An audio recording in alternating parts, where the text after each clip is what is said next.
So how do we make time for everything? Is that even possible? Hey, it's Scott Beebe with Business on Purpose. It's to be liberated from the chaos of working in your business. Thanks as always for joining us on Facebook Live, on YouTube, and also on our podcast, the My Business on Purpose podcast. Amidst the various equalities throughout our world, our wealth, culture, educational opportunities, food security, etc., there lies one resource that will always be provided in equal measure, no matter who you are. And it's the resource of time. And when we have time, every week our clock resets with 168 units, hours of time that systematically tick off each second for 604,800 consecutive beats. Tick, tick, tick, tick. Edward called me last week and asked simply, why does Cynthia stay till 6:30 every night to get her work done? Every week she's logging overtime in a role that never needed overtime before. Well, business owners around the world are asking the question, how do I make time for everything? Key leaders and employees ask the same question, how do we make time for everything?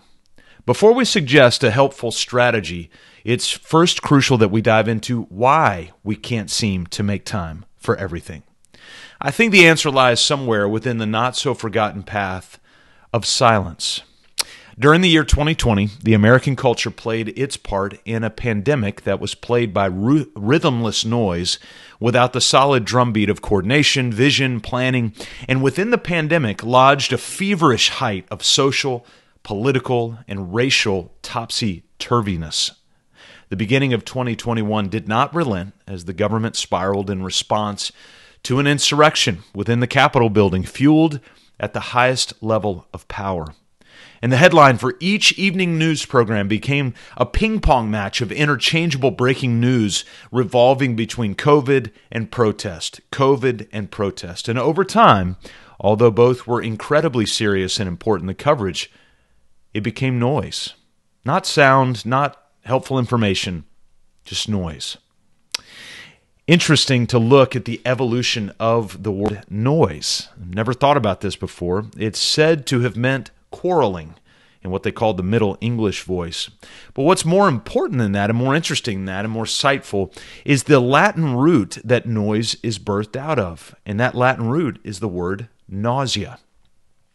You know that green feeling you get when you're on a boat in the ocean? It just won't stop pitching and yawing and going back and forth and up and down and side to side. That's what incessant noise does to us. It nauseates the mind. It causes a seasickness of sorts for the brain that creates a fog where our only goal is to stop feeling sick. I heard recently a couple say this of the importance of our physical health.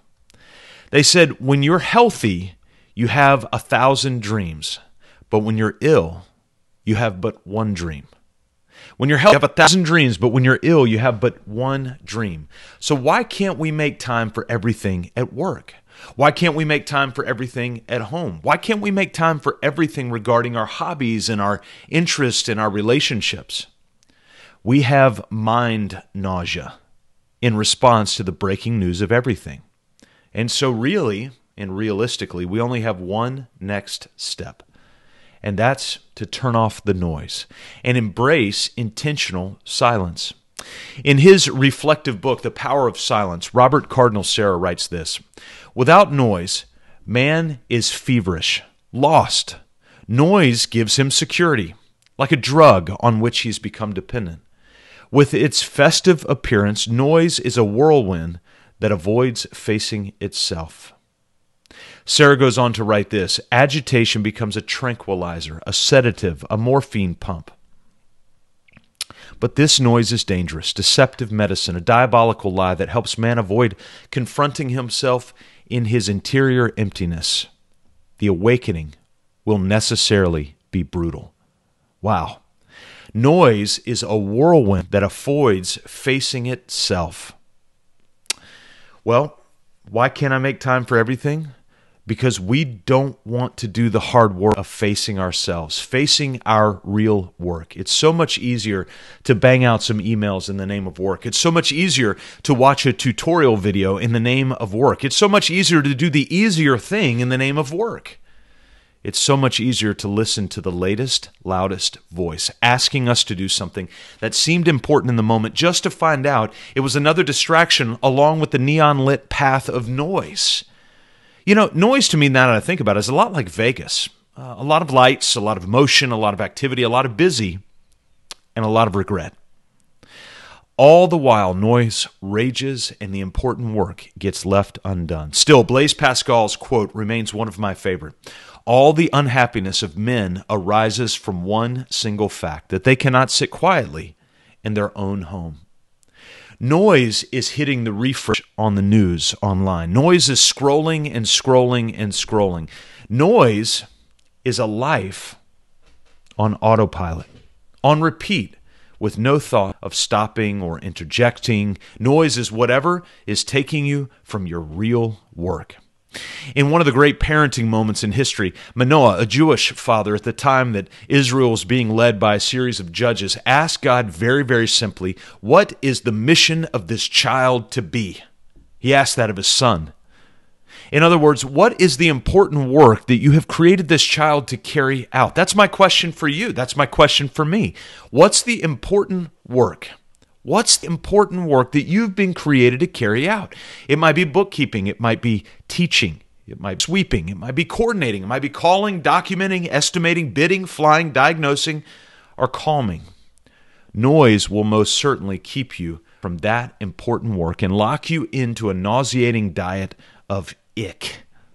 The question remains, how do you make time for everything? The answer? You don't. Instead, make time for the things that matter. And not everything matters. We train our heroic business owners and key leaders to build out a simply ideal weekly schedule. If you were to list out all of the important work that you need to tackle each week, what is it? And how long would each task take?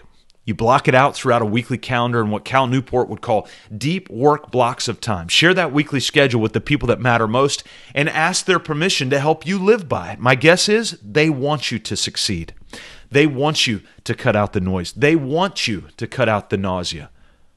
So my hope for you this week, right now, is that you'll get healthy and all of a sudden you will have 1,000 dreams instead of just one. Hey, come join us this Thursday. It'll be Thursday at the time of this recording, January 14th. I believe it's 2 p.m. Eastern Time, 11 a.m. Pacific Time. If you just go to bopwebinar.com, and we usually have our latest webinar up there, so if you're listening to this at a time later than this recording or after the webinar, usually we'll have other webinars coming up. But we're going to walk through how to build out a weekly time block, how to own your schedule in 2021, or frankly, whatever year it is for you. Hey, we want you to be healthy so that you've got 1,000 dreams. Make sure to check us out. Go to mybusinessonpurpose.com/free. The first 28 days, totally on us, and you'll have an opportunity to be a part of a coaching experience that you can't hardly match anywhere else so that you can be healthy and so that you can make time for everything that matters. Have a great week, everybody.